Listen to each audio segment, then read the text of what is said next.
nous interpeller. Et lorsque je dis ça devrait nous interpeller, c'est pour démontrer à suffire le caractère, j'ai envie de dire, très sage des Camerounais. D'aucuns ont estimé qu'ils se réveillent, qu'ils dormaient, qu'ils deviennent de plus en plus sages. Non, les Camerounais sont très avertis et très observateurs. En 2013, un parti politique vous accompagne, vous demande d'aller vous inscrire sur la liste électorale et qu'ils iront à toutes les élections. Et effectivement, en 2018, ce parti va à toutes les élections. Mais sauf qu'au soir de toutes ces élections, on vous dit aujourd'hui, nous avons gagné. Mais Dieu merci, j'ai envie de dire, la vérité est sortie même des membres de ce parti politique. Je parle à l'instar de Meg Doki qui, à la fin, a dévoilé le petit jeu qui s'était joué ce jour-là. Ça, les Camerounais ont retenu. Mais ce qui est plus étonnant, c'est... Je m'arrête? Non, non, vous avez la parole. Ce qui est plus étonnant, c'est qu'en 2020, ce même parti vient vous dire « Non, moi je ne vais pas aux élections, par conséquent, boycottons ». Et le mot, le concept de boycottons, c'est dire quoi aux Camerounais qui ont de l'estime, qui ont de la sympathie pour nous, c'est ne nous inscrivons pas, puisque le parti préféré, notre parti phare ou alors notre président élu n'ira pas aux élections, par conséquent, ne nous inscrivons pas. Mais très rapidement, boum. Attention à cette femme, elle raconte de n'importe quoi. Le boycott du MLC en 2020 souvient à presque l'échelon, c'est-à-dire à cette période-là, on était déjà en plein campagne. Donc le corps électoral était déjà convoqué. Mais comme le RDPC est rusé, il faut le suivre minutieusement et ne pas leur permettre de dire n'importe quoi sur le plateau. Là maintenant, il est en train de dire que le MLC a interpellé les Camerounais à ne pas s'inscrire sur les listes électorales, ce qui est faux. La vérité, c'est que le MLC était partant pour les scrutins, les doubles scrutins de février 2020 jusqu'à la dernière minute après constat que le RDPC avait déjà fabriqué les résultats qu'elle devait balancer. Et également, on a cité à cette époque-là la crise dans le Nozo, on a cité les bâtiments ou bien les chantiers inachevés de la CAN et les prisonniers politiques. Donc, qu'elle ne vient pas aujourd'hui tromper la masse en disant que le MLC a appelé au boycott alors que les autres étaient en train de motiver les Camerounais à aller s'inscrire.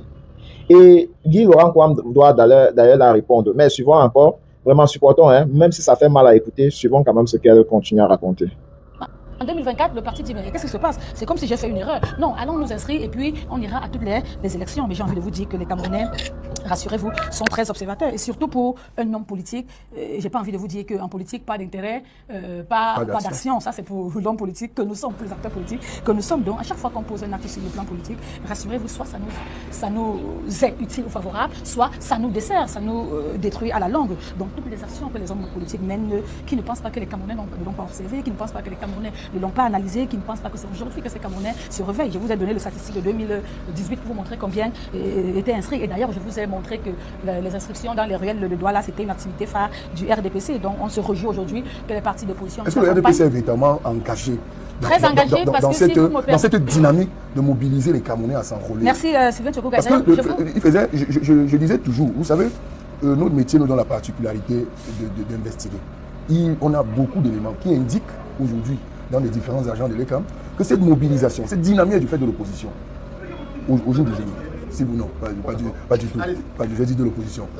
Allez-y, docteur Sim. Voilà, merci de l'opposition, vous voyez, Dieu merci. Et nous continuons à dire merci à ces partis qui nous précèdent dans cet exercice-là. Parce que le tout n'est pas de se limiter aux inscriptions. D'ailleurs, vous aviez dit à la fin de votre thématique, vont-ils véritablement jouer leur rôle? C'est la véritable question qui se pose. Et ce que nous voulons tous en 2025, c'est que le gap d'abstention soit extrêmement réduit. Ça, il n'y aura pas de risque zéro. Tout le monde le sait, en politique, il n'y a pas de risque zéro. Mais que le gap réellement passé, et en 2025, au soir 2025, quelqu'un a dit, inscrivons-nous, allons voter, surveillons nos votes, contrôlons nos votes, défendons nos votes. Mais il y a un seul verbe qu'ils n'ont pas pu dire. Acceptons le verdict de nos urnes. Parce qu'au soir de 2025, la réalité va se dessiner et vous comprendrez combien de fois les Camerounais ne sont pas naïfs. Donc nous ne limitons pas à les défendre, mais poursuivons à l'acceptation de la vérité qui se dessinera dans les urnes au soir de 2025. Mais cette femme, elle nous prend un pour qui? Qu'elle dit qu'il faudrait qu'on accepte la vérité qui va sortir. Qu'elle demande d'accepter la vérité qui vont sortir des urnes. Elle nous prend pour les enfants nés de la dernière pluie. Mais bien sûr, on va accepter. L'option du MSC, c'est le changement dans la paix. Hein? Ça n'a rien à voir avec des gens qui sont en train de dire en 2025, le Cameroun va se diviser, il y en aurait deux côtés que non. Le MSC est dans une logique de changement dans la paix et à travers les urnes.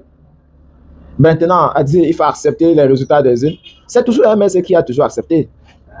Mais on regrette le plus souvent que le RDPC n'accepte pas les résultats des urnes. Vous voyez, elle a le plus souvent déjà déjà préparé ses résultats qu'elle veut forcer à l'opinion. Pendant les 3 semaines pour la publication des résultats, qu'est-ce qu'elle fait en 3 semaines? Pourquoi est-ce que la loi dit que c'est seulement le PVDL qui fait foi? Le RDPC, par là, pense que ce n'est que son résultat. Donc, vous comprenez que cette dame, elle parle avec autant d'arrogance parce qu'elle s'est dit avoir le soutien du régime en place. Ben, dans d'autres si on a connu ce genre de discours. Et on connaît comment ça finit toujours. Au Sénégal, beaucoup sont obligés de chercher l'exil.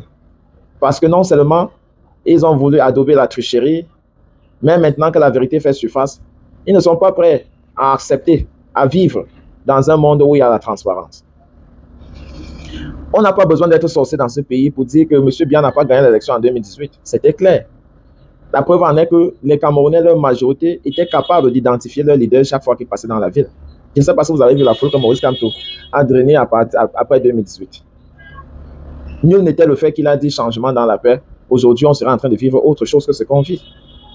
Donc, toute raison gardée, oui, les Camerounais sont prêts à accepter les résultats qui sortiront des urnes. Voilà pourquoi on dit, dans le processus de défendre, il y a cet aspect de documenter.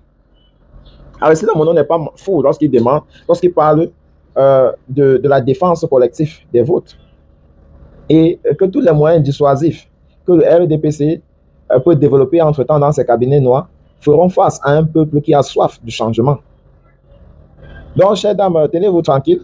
Vous pouvez citer le nom de Madame Doki autant que vous voulez, mais sachez que si elle était une politicienne sérieuse, c'est en ce moment qu'elle devait être sur le terrain en train de ratisser les électeurs.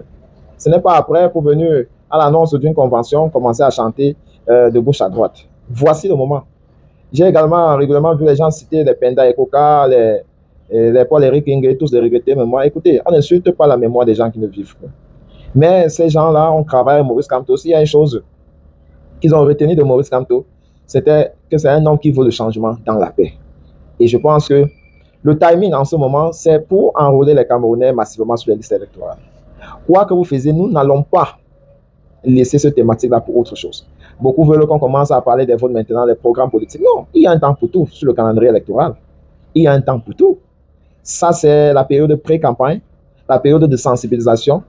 Il faudrait que les Camerounais sachent qu'ils ont besoin d'un carte de vote pour pouvoir manifester leur désir citoyen dans des bureaux de vote, ou alors leur choix, porter leur choix du style de leader qu'ils ont besoin, que ce soit les leaders de proximité ou bien le leader sur le plan national.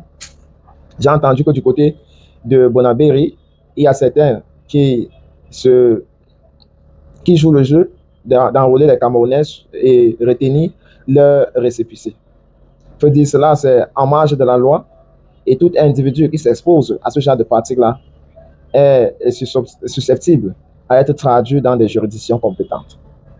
Et pour ceux également qui laissent leur carte d'identité ou alors qui laissent une autre personne entrer en possession de leur récépissé, vous ouvrez là grandement la voie à la corruption.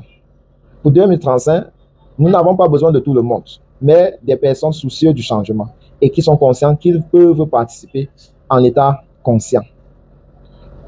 On va y revenir sur ce sujet-là, mais d'ici à là, il faut toujours répondre à tous ceux-là qui jouent dans le délation.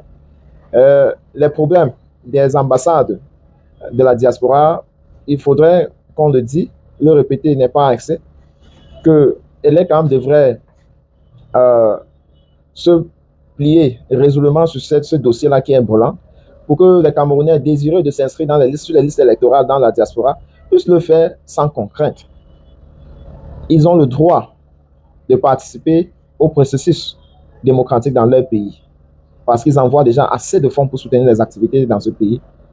Et c'est la moindre qu'on peut leur donner en retour.